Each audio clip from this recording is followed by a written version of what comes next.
Hello and welcome once again to my channel. एक कहानी के साथ मैं आज के वीडियो की शुरुआत करना चाहूँगी। बहुत ही इंटरेस्टिंग कहानी है और आप में से बहुत सारे लोग रिलेट कर पाएंगे क्योंकि ये कहानी है आपके ईगो और आपके सोल के बीच के झगड़े की। ये कहानी है आपके फिजिकल वर्ल्ड में यानी कि आपकी 3D लाइफ में जो कुछ घट रहा है और स्पिरिचुअल लाइफ में जो कुछ घट रहा है उसके बीच के झगड़े की, और किस तरीके से आप 3D लाइफ और 5D लाइफ के बीच में पिसते हैं, कैसे आप लाइफ में चेंजेस अनुभव करते हैं। इस सब से रिलेटेड एक बहुत ही खूबसूरत स्टोरी है और ये स्टोरी मैंने अपने ध्यान में आज देखी थी। बड़ी ही प्यारी स्टोरी लगी, बल्कि बहुत कॉमेडी हम कह सकते हैं क्योंकि स्पिरिट जब हमको कुछ सिखाना चाहती, समझाना चाहती तो भगवान का जो नेचर है ना, बड़ा कॉमेडी वाला नेचर है, बड़ा जॉली नेचर है।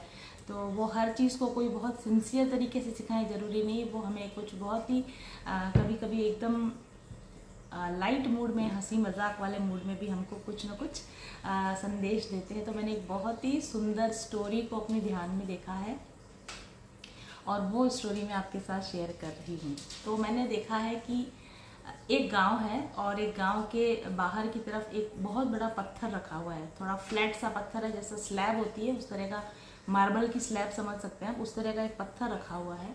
और जैसा कि मैंने कल आपको बताया था कि हर एक चीज़ में कॉन्शियसनेस होती है, तो उस पत्थर के अंदर भी अपनी कॉन्शियसनेस थी। हालांकि क्योंकि वो पत्थर के अंदर की कॉन्शियसनेस थी, वो बहुत ही लिटिल, बहुत ही कम डेवलप्ड कॉन्शियसनेस थी या कम डेवलप्ड सोल थी उसके अंदर।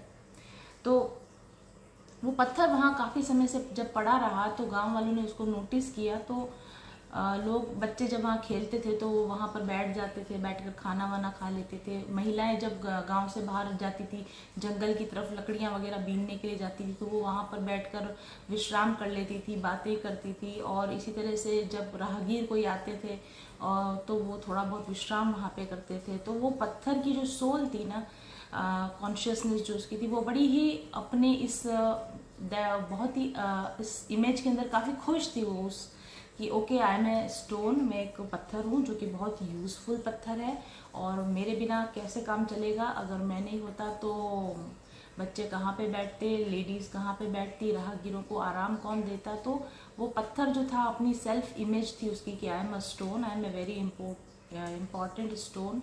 और वो अपने उस लाइफ से बहुत खुश था। वो अपनी उस पत्थर की बनी हुई जो उसकी इमेज थी कि मैं एक पत्थर हूँ, उस इमेज के अंदर वो बहुत ही ज़्यादा कंफर्टेबल था और बहुत ही ज़्यादा खुश था।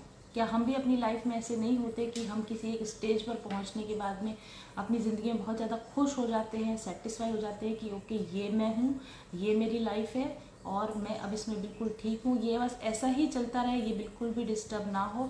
और हम एक कंफर्ट जोन बना लेते हैं अपने लिए कि हाँ ये मेरा कंफर्ट जोन है, इसमें अगर मैं रहती हूँ या विद इन इसके जो भी चीज़ें घटित होती रहती तो मैं बिल्कुल ठीक हूँ और मेरी लाइफ बिल्कुल परफेक्ट है। लेकिन क्या वो पत्थर हमेशा ऐसे ही बना रहा? क्या वो अपने कंफर्ट जोन में ही रहा या फिर उसके साथ में कुछ हुआ? आप बिल्कुल बता सकते हैं कि क्या हुआ होगा, क्योंकि आपकी लाइफ में भी तो ऐसा होता है कि जब भी आप किसी कंफर्ट जोन में चले जाते हैं और आपको लगता है कि अब मेरी लाइफ सेट है और उसी समय पर कुछ टावर मोमेंट आता है आपकी लाइफ में और चीज़ें एकदम से आपकी लाइफ में केओटिक हो जाती हैं। तो ऐसा ही कुछ उस पत्थर की ज़िंदगी में भी हुआ। और जिस तरीके से स्पिरिट मुझे शो कर रही थी ना, ऐसा लग रहा था जैसे कि कोई कॉमेडी मूवी चल रही है, जैसे मैं मिस्टर बीन की कोई मूवी देख रही हूँ या चार्ली चैपलिन की कोई मूवी देख रही हूँ। तो मैं काफ़ी मुझे मज़ा आ रहा था उस मूवी को देखने में। तो एनीवेज अल्टीमेटली उस पत्थर के भी दिन फिरे, जैसा कहते हैं 12 साल में घूरे के भी दिन फिरते हैं। तो उस पत्थर के ऊपर, उस रास्ते से निकलते हुए एक मूर्तिकार की नज़र पड़ी। उसने उस पत्थर को देखा, अरे बड़ा अच्छा पत्थर है, एकदम स्मूथ है, जो भी उनका टेक्सचर, ग्रेन जो उनको देखना होता है मूर्तिकारों को। उन्होंने कहा ये तो बड़ा अच्छा पत्थर है, इसको तो मैं ले जाऊंगा, इसकी तो बहुत अच्छी मैं मूर्ति गढ़ूंगा। तो देन वो उस पत्थर को उठाकर ले जाता है अपने घर पर और वो एक बहुत ही सुंदर उसकी कृष्ण भगवान की फर्श से कृष्ण भगवान की मूर्ति बनाता है। जैसा कि मैंने देखा उसमें कृष्ण भगवान की मूर्ति, आप कुछ और भी इमेजिन कर सकते हैं। हाँ, तो क्या पत्थर से मूर्ति बनने का सफर आसान सफर रहा होगा? Definitely not. वो पत्थर को जब वहां से उठाया गया तो उसको रस्सियों से बांधा गया, उसको गाड़ियों में भरकर धक्के खाते हुए जब वो गया तो वो पत्थर यही सोच रहा था कि अरे मेरी लाइफ में ये सब क्या गड़बड़ हो गया, मैं आराम से बैठा हुआ था या इजी गोइंग मेरी लाइफ थी, सब कुछ सेट था, बढ़िया चल रहा था, अचानक से मेरे नींवों से मुझे उखाड़ दिया गया, मुझे इतनी लंबी जर्नी करके धक्के खाते हुए पता नहीं कहाँ लेके आ गए। और फिर उसके बाद में हथौड़ी पड़े जा रही है, छेनी पड़े जा रही है और उसकी ब्रश उसके ऊपर रगड़े जा रहे हैं, उसकी बुरी हालत हो गई। और मेरा हंस हंस के मतलब बेहाल हो गई थी जब मैंने ये सीन देख रही थी। उस पत्थर की सोल के जो एक्सप्रेशन आ रहे थे ना कि जैसे उसको पीटा जा रहा है, जैसे उसको तो वो पत्थर की सोल, ये क्या हो गया मेरे साथ में, ये क्यों हो रहा है मेरे साथ में।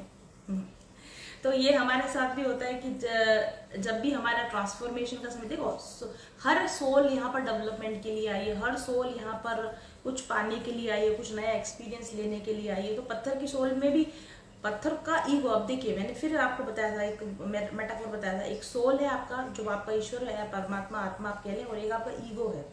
जो सोल है उसको हमेशा डेवलपमेंट चाहिए होता है, और जो आपका ईगो जो होता है उसको हमेशा ही चाहिए होता है कि जो आपका ईगो होता है उसको चाहिए होता है कंफर्ट जोन में रहना, वो चेंज पसंद नहीं करता। आपकी सोल हमेशा चेंज पसंद करती है, आगे बढ़ना पसंद करती है, और आपका जो ईगो होता है वो हमेशा कंफर्ट जोन में रहना पसंद करता है, चेंज को बिल्कुल भी पसंद नहीं करता है।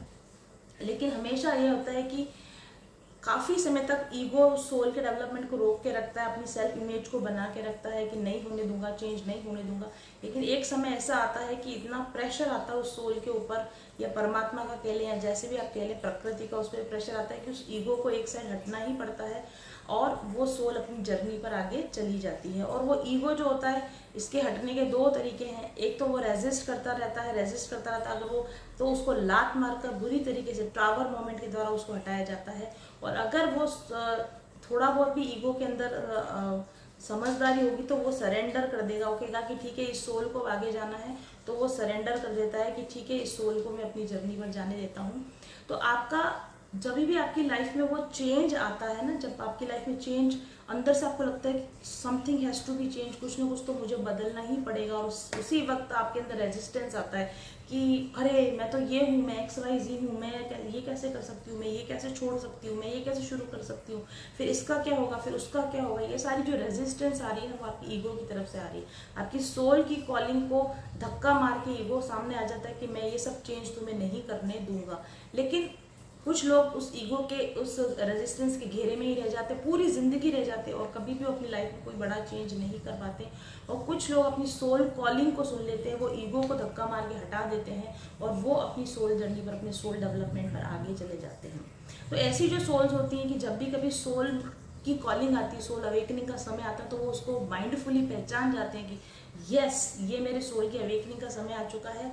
अब मेरा ईगो क्या कह रहा है कि मैंने क्या सेल्फ इमेज बनाई है कि मेरा इमेज का क्या होगा, मेरे फ्यूचर का क्या होगा, मेरे सेफ्टी सिक्योरिटी का क्या होगा, मेरे कंफर्ट का क्या होगा, इनकी परवाह किए बिना मैं अपनी सोल की कॉलिंग को सुनूंगा और मैं आगे जाऊंगा।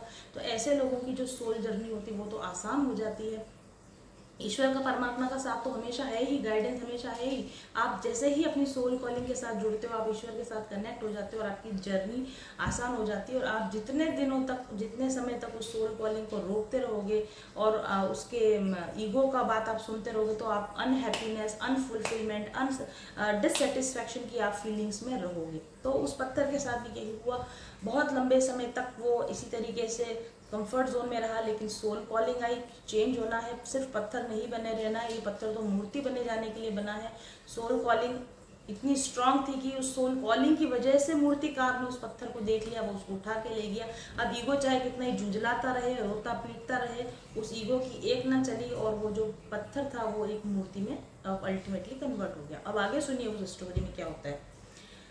तो वो जो पत्थर था, जब वो मूर्ति बन गया तो he was not happy very much कि मैं काम छीन लिया, सारा वो कर दिया, पता नहीं ऐसा लग रहा है मेरी आइडेंटिटी चेंज हो गई, मेरा तो स्वरूप ही चेंज हो गया। मैं क्या था, मुझ पे बैठेगा कोई कैसे, कोई मुझ पे विश्राम कैसे करेगा, मुझ पे खाना आप कैसे खाएंगे, क्योंकि वो अपने पुराने ईगो सेल्फ से सोच रहा है, वो अपने पुराने बिलीफ सिस्टम के हिसाब से चल रहा है। अब उसकी काया पलट होके वो क्या हो गया है, उसका क्या दूसरा यूज हो गया, अभी उस ईगो को समझ में नहीं आ रहा है। तो जब वो मूर्ति बन के तैयार तैयार हो जाती है तो वो अपना उसका मूर्तिकार का बेटा उस बच्चा उस मूर्ति को देखता है तो कहता है ये बहुत सुंदर मूर्ति है, मेरे को खिलौना, मुझे खिलौना दे दो, मैं खेलूंगा। तो वो मूर्तिकार कहता है चलो ठीक है तो तुम रख लो इसको। तो वो खिलौना, अब वो जो पत्थर था, सीट थी, बेंच थी, वो किस में कन्वर्ट हो गई, खिलौने में कन्वर्ट हो गई। खिलौने में कन्वर्ट होने के बाद में थोड़े दिनों तक वो इस पत्थर का जो ईगो था वो डिससेटिस्फाई बना रहा, उसने एक्सेप्ट नहीं करी, अपनी न्यू रियलिटी को एक्सेप्ट नहीं करा। लेकिन धीरे धीरे जैसे से उसको लगा कि नहीं ठीक है, ये चेंज भी ठीक ही है, बच्चा मुझसे प्यार करता है, मुझसे खेलता है, मेरे साथ खुश रहता है, बच्चे के दोस्त आते हैं वो सब मेरे साथ खेलते हैं, तो धीरे धीरे वो अब उस ईगो का जो इमेज थी वो क्या बदल गई कि मैं एक खिलौना हूँ, मैं एक खिलौना हूँ। और मुझे जब बच्चे मुझसे खेलते हैं तो मुझे अच्छा लगता है, बच्चों को खुश करना मुझे अच्छा लगता है, बच्चों के साथ रहना मुझे अच्छा लगता है, तो बड़ा अच्छा है, वेरी कंफर्टेबल, इसमें क्या दिक्कत है। अगर मैं पत्थर था तो भी ठीक था, लेकिन उससे बेटर अब मैं यहाँ पर हूँ, कहाँ धूप में पड़ा हुआ था, अब मैं घर के अंदर हूँ, साफ सुथरी शेल्फ में पड़ा रहता हूँ, बच्चों की खिलखिलाहट होती है, बच्चों का मनोरंजन करता हूँ, मैं खिलौना हूँ, मैं बहुत खुश हूँ, मैं एकदम सेटिस्फाइड हूँ। और वो उसका ईगो बन गया कि मैं खिलौना हूँ, और वो उस खिलौने के कंफर्ट जोन में आ जाता है वो पत्थर। अब क्या होगा, जब भी आपका ईगो किसी इमेज में अपने आप को कैद कर लेगा कि मैं ये हूँ और ये होना मेरे लिए ठीक है, कंफर्ट जोन में आ जाएगा, तुरंत वैसे ही ईगो बढ़ना शुरू कर देगा। ईगो उस इमेज के अराउंड आपके ईगोइस्टिक लाइफ बननी शुरू हो जाएगी। मैं ये हूँ तो मुझे ये करना चाहिए, फिर ये होना चाहिए, फिर ये होना चाहिए, फिर ये होना चाहिए। और सोल जिस डेवलपमेंट के पर्पज से वहां पर आई थी, वो सोल का डेवलपमेंट रुक जाता है। जब भी आपका ईगो बढ़ना शुरू होगा और ईगो अपने हिसाब से चीज़ों को चेंज करना शुरू करेगा, सोल का डेवलपमेंट भी वहीं पर रुक जाता है। लेकिन क्योंकि प्रकृति इस तरीके से काम नहीं करती, तो कुछ दिनों तक वो बच्चा उसके साथ में खेलता रहा, और फिर एक दिन मंदिर के जो पुजारी जी थे वो उस मूर्तिकार के घर पर आए, क्योंकि वो मंदिर का ही काम करता था, तो मूर्तियों के सिलसिले में पुजारी उस मंदिर में उस मूर्तिकार के घर पर आए। तो उन्होंने उस मूर्ति को देखा जो बच्चा खेल रहा था, उसने बोला कि अरे नए मंदिर का निर्माण हो रहा है और देवता तो यहाँ बैठे हैं, हमारे कृष्ण तो यहाँ बैठे हैं, यही मूर्ति स्थापित की जाएगी मंदिर में, तो यही मूर्ति लगेगी। तो बच्चा रोने लगा, और लेकिन ठीक है, बच्चों को किस तरह से नया खिलौना देकर समझा दिया गया, और वो जो खिलौना था, अब तक जो खिलौना था, उसको उठा के गर्भगृह में स्थापित कर दिया गया और उसकी सेवा पूजा अर्चना स्टार्ट होने लगी। अब फिर उस खिलौने की जो इमेज थी, अरे मैं तो खिलौना था, मुझसे बच्चे खेलते थे, मैं मिट्टी में पड़ा रहता था, बच्चे एक साथ में खेलते रहते थे, कभी मुझ पे कुछ कलर लगा रहे, कभी कुछ कर, ये क्या हो गया, यहाँ पे तो मुझे इन्होंने धोती कुर्ता पहना दिया, इन्होंने मुझे बांसुरी पकड़ा दी हाथ में, और ये मुझे कुछ बिंदी लगाते हैं, तिलक करते हैं, फिर ये मेरे आरतियाँ उतारते हैं, घंटियाँ बजाते हैं, फिर मुझे कमरे में बंद कर देते, फिर मेरे पर्दा लगा देते, फिर पर्दा हटाते, फिर पर्दा, ये क्या हो रहा है। उसकी सेल्फ इमेज बिल्कुल ही डगमगा गई कि मैं हूँ कौन, उसकी आइडेंटिटी बिल्कुल अंदर से वो इस चीज़ को स्वीकार नहीं कर पा रहा था कि ये मेरे साथ में क्या हो गया। बार बार लेकर मेरे सामने थालियां लेकर आ जाते हैं कि ये खाना खा लो, ये खाना खा लो, कभी इत्र लगा रहे, चंदन लगा रहे, तो ये हो क्या रहा है मेरे साथ में। एनीवेज कुछ दिन बीतते हैं और उस पत्थर को फिर से उसका ईगो जगता है और उसको लगता है अरे ये तो बड़ी अच्छी लाइफ है, यहाँ तो मुझे लोग भगवान मानते हैं, मेरी पूजा करते हैं, मेरे सामने हाथ जोड़ के खड़े रहते हैं, मैं एक पत्थर था, मैं कहाँ पड़ा रहता था, इनको तो मेरी रियलिटी पता नहीं है, लेकिन ये इतने सारे लोग मतलब टाइम टू टाइम आरती बजाने, घंटे बजाने आ जाते हैं, मेरे को अपनी विशेष बता रहे हैं, ये तो बड़ी अच्छी लाइफ है, ये तो बढ़िया है, मैं तो लोगों की दुख दर्द दूर करूंगा, ऐसे ही बस आशीर्वाद का हाथ ही तो देना है, करना क्या है यहाँ पर, ये तो बड़ी अच्छी लाइफ है, ये तो मुझे बहुत अच्छा लगा। वो और उसके हिसाब से अब मैं क्योंकि देवता हूँ तो मेरा ये, मेरा वो, मेरा बड़ा मंदिर होना चाहिए, मेरे मंदिर के बाहर गार्डन होने चाहिए, ठीक है। इस तरीके से उस पत्थर का जो ईगो था, वो मूर्ति का जो ईगो था, वो फिर से बड़ा होता है और वो अपने आप को भगवान समझने लग जाता है कि मैं भगवान हूँ। अब जैसा कि प्रकृति अपना काम फिर से वो कंफर्ट जोन में आ जाता है, बस अब तो कुछ नहीं करना है, अब तो बस ये जब नहलाते तब नहा लेना है, नए कपड़े पहनना है, अच्छा अच्छा भोग लगाना है, आरती होती है तब सुगंध लेना है और दरवाजा बंद कर दे तो अपने आराम करना है। तो उस कंफर्ट जोन से फिर से उसकी आत्मा, क्योंकि उसकी आत्मा का तो जर्नी चल रही है, माइंडफुल जर्नी चल रही है आत्मा की, तो वो आत्मा कुछ ऐसा करती कि नहीं मुझे इससे और भी ज़्यादा आगे जाना है। तो उस जगह पर, उस मंदिर के ऊपर डाकुओं का अटैक हो जाता है। वन मोर टावर मोमेंट, उस जगह पर डाकुओं का अटैक हो जाता है और वो डाकू जो होते हैं उस मूर्ति को उठा के, क्योंकि उस पर सोने के वो चढ़े होते हैं, सारे चढ़े हुए होते हैं, तो वो सारा उस उठा के उसको मूर्ति को लेके चले जाते हैं। अब वो मूर्ति फिर से बोरी में बंद है, डुक डुक डुक डुक डुक डुक, वो सोचते ये क्या हो गया, मुझे कहाँ ऊंचा बिठा रखा था, बोरी में बंद करके ले जा रहे हैं, ये क्या हो गया मेरे साथ में। Again he was very disturb की अच्छी खासी लाइफ सेट चल रही थी, ये सब मेरी लाइफ में क्या हो गया। तो फिर वो जो मूर्ति थी उसको उन्होंने सोने के गहने वहने तो सब उतार लिए, और फिर वो जो मूर्ति थी इसका क्या करें, भगवान की मूर्ति है, फेंका तो नहीं जा सकता, तो उन्होंने उसको एक व्यापारी को बेच दिया कि तुम ये मूर्ति जो है रखो, आप व्यापार करते हो तो कोई आए आपके पास तो बेच देना इसको। व्यापारी ने वो मूर्ति रख लिया।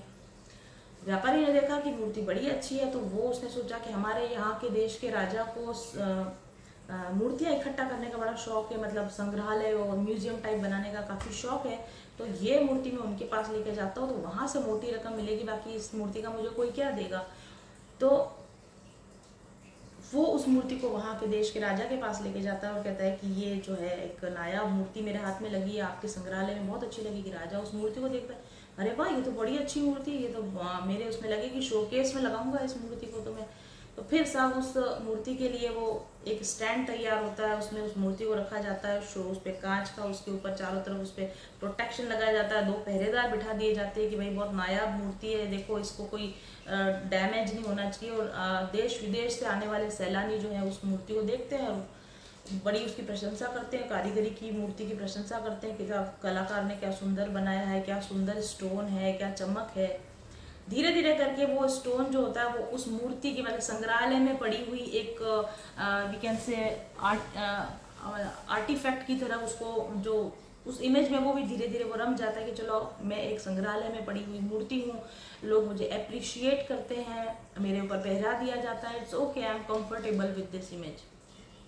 अब एक दिन क्या होता है कि अब आप ये भी सोचिए कि इस पूरी जर्नी में अगर आप देखेंगे ना तो वो पत्थर का ईगो भले ही कितना ही उसके आड़े आ रहा है, कंफर्ट जोन से उसको निकलने में भले ही कितनी ही तकलीफ हो रही है, लेकिन हर बार जब एक टावर मोमेंट आता है, हर बार जब कुछ चेंज आता है तो वो पत्थर की कॉन्शियसनेस धीरे धीरे बढ़ती जा रही है।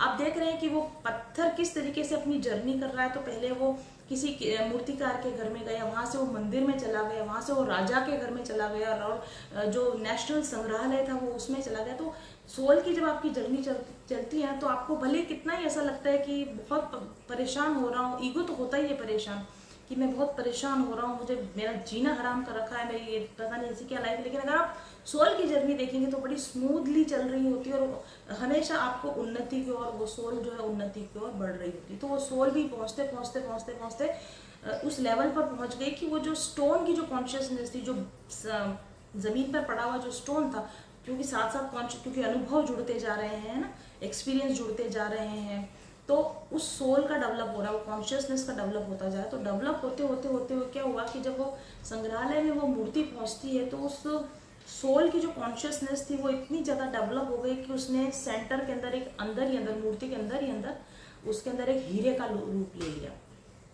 उसके हृदय क्षेत्र में, मूर्ति के हृदय क्षेत्र में एक हीरा डेवलप हो गया वहाँ पर। ऐसा मैंने देखा, ऐसा होता है कि नहीं होता मुझे नहीं पता, पर ऐसा हो गया, सॉरी। तो अब वो जब उसमें हीरा डेवलप हो गया तो एक दिन राजा के गुरुजी वहाँ पर आए, तो राजा भी संग्रहालय उनको दिखाने लेके गया कि आप मेरा संग्रहालय देखिए। तो गुरुजी की नज़र उस मूर्ति पर पड़ी, तो गुरुजी तो पहुंचे हुए थे, उन्होंने उस मूर्ति को देख लिया और उन्होंने राजा को कहा कि राजा ये मूर्ति तो वास्तव में बहुत सुंदर है, लेकिन इसके अंदर अगर इसको तुम तोड़ोगे, इस मूर्ति को अगर तुम तोड़ोगे तो इसके अंदर एक नायाब हीरा निकलेगा, वो मेरे को यहाँ से नजर आ रहा। अब उस मूर्ति की तो हालत खराब कि भाई अब तक तो शेप ही बदले जा रहे थे मेरे, बड़ी मुश्किल से आके मैं यहाँ तक आके हुआ हूँ और अब ये तो मुझे तोड़ने की ही बात कर रहा है। तो एक्चुअली ऐसा ही होता है, आपके ईगो को शटर किया जाता है, थोड़ा थोड़ा थोड़ा थोड़ा शटर किया जाता है, थोड़ा थोड़ा थोड़ा शटर किया जाता है, और जब आपके अंदर एक वो कॉन्शियसनेस डेवलप हो जाती है, समथिंग कुछ गुड आपके हार्ट में डेवलप हो जाता है, फिर तो उस ईगो की पूरी बैंड बजा दी जाती है, उसको पूरा ही तोड़ दिया जाता है। तो राजा के गुरु की आज्ञा को कैसे नहीं पालन करता, मूर्ति को निकाला गया और उस मूर्ति को जो है तोड़ा गया तो उसमें वास्तव में बहुत बड़ा, इतना बड़ा सारा उसमें क्रूड हीरा निकल के आया। वाह वाह, सब तक वाह वाही हो गई। अब वो जो आपने देखा कि किस तरीके से ईगो टूटता जा रहा है, लेकिन आत्मा का डेवलपमेंट एक कैसे डायमंड की फॉर्म में उस आत्मा का डेवलपमेंट हो गया। तो जब वो क्रूड हीरा निकल के आया तो उस हीरे की बड़ी तारीफ हुई। जब उस हीरे की बड़ी तारीफ हुई तो वो है तो अभी भी अंदर कॉन्शियसनेस ही है ना, तो अब उस जब हीरे की तारीफ होने लगी, अब वो एक बहुत पहुंची हुई चीज बन चुका है, बट अब उसका जो ईगो है फिर से एक नया, वो पुराना ईगो तो टूट गया पूरा, अब उस हीरे का एक नया ईगो डेवलप होने लगा। तो उस हीरे का बड़ा क्योंकि उस हीरे को डिस्प्ले में रख दिया गया था कि इतना बड़ा हीरा, भगवान की मूर्ति में से निकला हुआ हीरा है, भगवान के बराबर ये हीरा है, शालिग्राम है, कोई उसको क्या कह रहा है, कोई उसको क्या कह रहा है। तो उस हीरे का बहुत महिमा मंडन होने लगा, तो उस हीरे के चारों तरफ एक नया ईगो की कोटिंग उसके आगे आने लगे कि मैं बहुत बड़ा अच्छा, बहुत बड़ा हीरा हूँ। तो उस हीरे की प्रशंसा चलते चलते इतनी चली कि देश विदेशों में जब उसकी प्रशंसा फैल गई तो आसपास के राजा बड़े जेलस होने लग गए। तो एक राजा ने कहा कि ये हीरा तो कुछ भी किसी भी तौर पर मुझे यहाँ पर चाहिए। तो सब मारकाट हुई, घमासान हुआ, उस राजा का राज्य चला गया, सब कुछ चला गया, और वो हीरा जो था एक राज्य, और उस हीरे के लिए इतनी लड़ाइयाँ हुई, इतनी लड़ाइयाँ हुई, इतना खून खराबा हुआ कि अल्टीमेटली वो जो हीरा था वो किसी एक समझदार राजा के पास चला गया। बहुत खून खराबा होने के बाद, बहुत समय निकलने के बाद वो जो हीरा था, वो जो पत्थर, वो क्रूड हीरा था। हाँ, बीच में एक बार ऐसा भी हुआ था, मैं भूल गई उस सीन को, कि किसी राजा ने उस हीरे को लिया, और क्योंकि उस हीरे का इधर उधर रखना कहीं थोड़ा मतलब वो था, क्या कहते हैं, डेंजरस था, तो उसने, उस राजा ने फिर उस हीरे की छीलन करवाई, उसको बहुत अच्छी तरीके से उसका एक शेप बनवाई, और एक डायमंड शेप बनी उसका बनाया, और अपने मुकुट में उसको उसने जड़ लिया। तो अल्टीमेटली वो जो हीरा था उसका भी, क्योंकि उसमें ईगो था, तो उसका भी ईगो शटर हुआ, उसका भी वो, उसको छीला गया, उसका भी शेप परिवर्तन किया गया, उसका भी इमेज को तोड़ा गया कि मैं एक हीरा हूँ। वहां से उसको जवाहरात में कन्वर्ट किया, उसको मुकुट में लगाया गया। मुकुट जो था वो अल्टीमेटली किसी एक राजा के पास में गया, जो समझदार राजा था। उसने कहा इसने बहुत बवाल मचा दिया इस हीरे ने, तो अब इसका क्या किया जाए। उसने किसी गुरु से सलाह ली, समझदार लोगों से सलाह ली कि अगर ये हीरा, अगर ये रहेगा राज्य में, किसी भी राज्य में रहेगा तो बवाल मचता रहेगा, इसका क्या करें। तो उसके गुरु ने उसको सलाह दी कि वो दूर जंगल में जाओ, गड्ढा खोदो और इस हीरे को दबा दो, और किसी को आइडेंटिटी उसकी पता ना चले कि ये कहाँ है। तो ये बहुत ही फनी कॉमेडी सीन था मेरे लिए। तो अल्टीमेटली वो उसी गांव में, वो जो पत्थर जहाँ पड़ा था ना शुरुआत में, जहाँ वो पत्थर पड़ा था, वहीं पर सैनिक ढूंढते ढूंढते गए, और वहीं गड्ढे पर उन्होंने बहुत बड़ा गहरा सा गड्ढा खोदा, उसमें उस मुकुट समेत उस हीरे को दबा दिया, ऊपर मिट्टी डाल दी, और एक बहुत बड़ा स्टोन लाके उसके ऊपर उन्होंने रख दिया। तो इस तरीके से एक बहुत ही खूबसूरत तरीके से मेरे को डिवाइन ने ये स्टोरी मेरे माइंड में दिखाई मुझे, और बहुत सारे इससे मुझे भी इंसाइट्स मिले, आपको भी मिले ही होंगे। तो उन इंसाइट्स को मैंने यहाँ पर नोट कर लिया है। तो कुछ इंसाइट्स मैं आपके साथ शेयर करूँ। पहला, परिवर्तन संसार का नियम है। आप किसी भी चेंज में कंफर्ट मत फील कीजिए कि बस ये मेरा लाइफ सेट है, इसके बाद मेरी लाइफ में कुछ भी चेंज नहीं होगा। चेंज होगा ही होगा। एक्सेप्ट कीजिए कि जब भी आपकी लाइफ में चेंज होता है तो उसको एक्सेप्ट कीजिए कि समय है परिवर्तन का, आप रोक नहीं सकेंगे, इसमें परिवर्तन होगा ही होगा। अगर आप इस परिवर्तन को रेजिस्ट करेंगे तो आपकी लाइफ से हैप्पीनेस चली जाएगी, एंग्जाइटी आ जाएगी, अनफुलफिलमेंट की फीलिंग आ जाएगी, ब्लॉकेज आ जाएंगे, अबंडेंस के ब्लॉकेज आ जाएंगे, पैसा, रिलेशन खराब होने लग जाएगा। तो जब भी आपकी लाइफ में कोई चेंज इस तरीके से आने की कोशिश कर रहा है, सरेंडर कर दीजिए ताकि आप इजीली उस चेंज में से निकल सकें, ब्लॉकेज आपका ना बने, और आप देखेंगे कि इजीली आपका ट्रांसफॉर्मेशन हो जाएगा, नेक्स्ट स्टेज पे आप चले जाएंगे, और पहले से डेफिनेटली बेटर स्टेज पर ही जाएंगे अगर आप सरेंडर करते हुए फ्लो के साथ उस चेंज को एक्सेप्ट करेंगे तो। ठीक है। और इसमें एक इम्पॉर्टेंट चीज़ मुझे समझ में आई कि अब ये इसकी जर्नी कब तक चलती रही, जर्नी कब तक चलती रही, जर्नी कब तक चलती रहेगी। आखिर ये जर्नी कब, आपने देखा कि एक साइकिल बन गया पूरा, वो जहाँ से चला था वो वहीं पर आकर उसका एंड हो गया। तो हम भी तो यही कर रहे हैं, 84 लाख योनियों में ऐसे ही तो हम गुजर रहे हैं। बार बार हमारा ईगो डेथ होता है, फिर हम कंफर्टेबल होते हैं, फिर ईगो डेथ होता है, सोल हमारी ग्रो करती है, लेकिन फिर भी उसमें जितनी बार ग्रो करती है उतनी बार नया ईगो हमको पकड़ लेता है, और हम फिर उसी जगह पे, उसी साइकिल में, वहीं 0 पॉइंट पर पहुंच जाते हैं। तो यहाँ पर जो बताया गया है मुझे वो ये है कि प्रकृति ज्यादा देर तक, अब जो ये दिखाने के बाद में जो मैसेज था ऑटो राइटिंग के थ्रू वो मैंने यहाँ लिखा है, वो मैं आपको बताऊंगी। प्रकृति ज्यादा देर तक कंफर्ट जोन में नहीं रहने देती है। हर बार जब सोल या कॉन्शियसनेस का डेवलपमेंट होता है तो ईगो की डेथ होती है। ईगो जितना रेजिस्ट करेगा, एंग्जाइटी, अनहैप्पीनेस, अनफुलफिलमेंट की फीलिंग उतनी ही बढ़ती जाएगी। इमेज जिसके साथ आपका ईगो अटैच है कि मैं ये हूँ, मैं ये हूँ, मैं ये हूँ, जैसे कि मैं पहले आई वॉज अ लेक्चरर, तो मैं उस इमेज के साथ फिट थी। मैं लेक्चरर हूँ तो मैं नौकरी कैसे छोड़ दूँ, फिर मैं एक टैरो कार्ड रीडर हूँ तो मैं रीडिंग कैसे छोड़ दूँ, लाइक दैट। तो इमेज, जिस इमेज के साथ आपका ईगो अटैच है, नेचर, प्रकृति या यूनिवर्स के लिए अटैक करके आपकी सोल डेवलपमेंट में सहायता कर। जब जब आपके ईगो पर अटैक होता है, जब जब आपकी इमेज को तोड़ा जाता है, जब जब आपको कंफर्ट जोन से बाहर निकाला जाता है, वो आपके ऊपर जुल्म नहीं हो रहा है, वो आपके सोल की डेवलपमेंट में सहायता करने का प्रकृति का तरीका है। सोल यानी कि जीव इस प्रक्रिया में बार बार जब ये प्रक्रिया घटती है तो अंततः इस अवेयरनेस में आता है।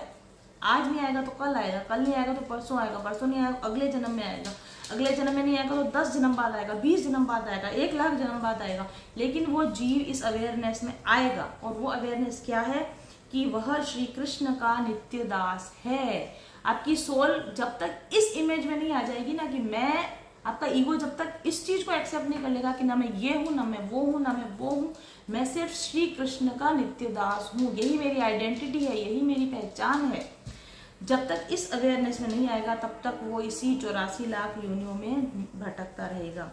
तो लेकिन इस प्रक्रिया में सोल अल्टीमेटली इस अवेयरनेस में आता है कि वह श्री कृष्ण का नित्य दास है। यह दासत्व तथा अकिंचन भाव बना रहे, उसी में जीव के जीवन की सफलता है। तो हम कुछ बन जाएं, आईएएस ऑफिसर बन जाएं, कि हम टीचर बन जाएं, कि हम नेता बन जाएं, कि हम पीएम बन जाएं, कि हम सीएम बन जाएं, वो सिर्फ एक्सटर्नल इमेजेस हैं, वो तोड़ी ही जाएंगी एक न एक दिन। आपको अपनी माइंड में अपने ईगो की ये इमेज बनानी है कि मैं श्री कृष्ण का नित्य दास हूँ, और दासत्व का भाव और श्री कृष्ण के प्रति अकिंचन समर्पण का जो भाव आपका बनेगा तो ही आपके जीवन की सफलता आपको मिलेगी।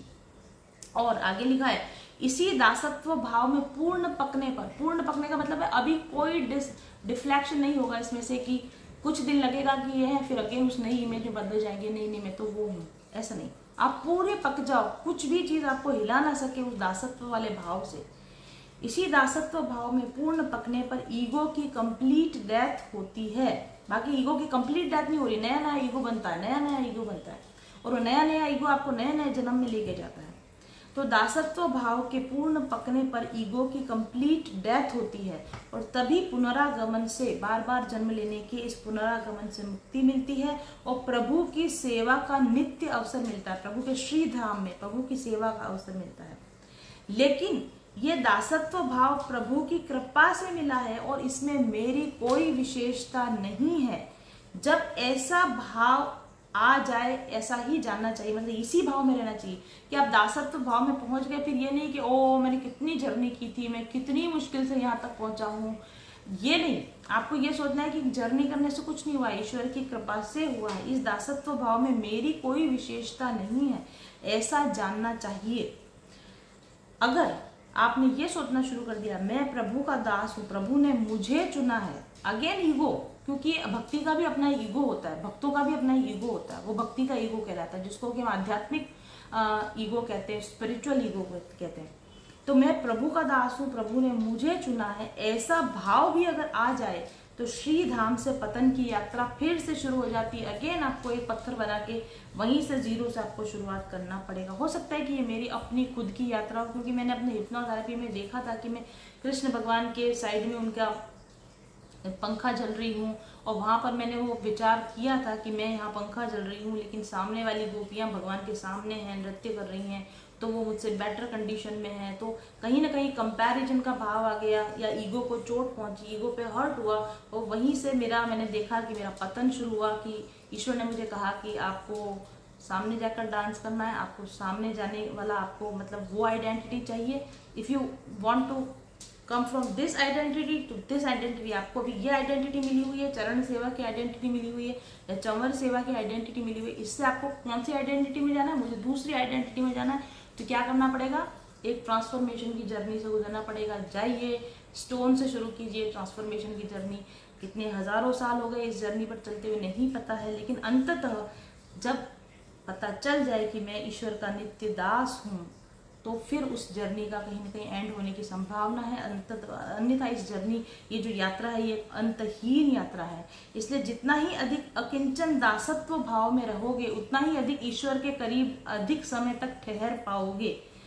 इधर ईगो आया और उधर तुम श्रीधाम से आउट, कंफर्ट जोन से आउट। और जैसे ही कंफर्ट जोन से आउट होगे, जब जब बार बार आप कोई नई इमेज बनाने की कोशिश करोगे, प्रकृति बार बार आपकी उस इमेज को तोड़ोगी और बार बार आपको ट्रांसफॉर्मेशन की यात्रा शुरू होगी। जब तक कि आप उस अवेयरनेस में ना आ जाओ आपकी इमेज क्या है, आप ईश्वर के नित्य दास हो। जब इस इमेज में आप पूरी तरीके से अपने आप को ठहरा दोगे तो आपकी यात्रा भी ठहर जाएगी और श्री धाम में श्री कृष्ण की नित्य सेवा का अवसर भी आपको मिलेगा। कब तक मिलेगा? जब तक कि आप अकंचन भाव में रहोगे कि इस सेवा करने में मेरी कोई विशेषता नहीं है, प्रभु की कृपा से ये सेवा मुझे मिल रही है और जो सेवा मुझे मिल रही है वही मेरे लिए बेस्ट है। जब ये समझ आपके अंदर आ जाएगी तो आपकी इस अंतहीन यात्रा को ठहराव मिल जाएगा। तो आई थिंक आज का वीडियो में जो कुछ भी बातें थी आपको समझ में आएंगी। मुझे तो बहुत समझ में आई, बहुत अच्छी लगी और बहुत हल्के फुल्के तरीके से स्पिरिट ने मुझे ये चीज़ समझे। बहुत गहरी बातें बहुत हल्के इजी गोइंग तरीके से मुझे समझ में आई हैं। Hope you like it. Thank you very much for watching.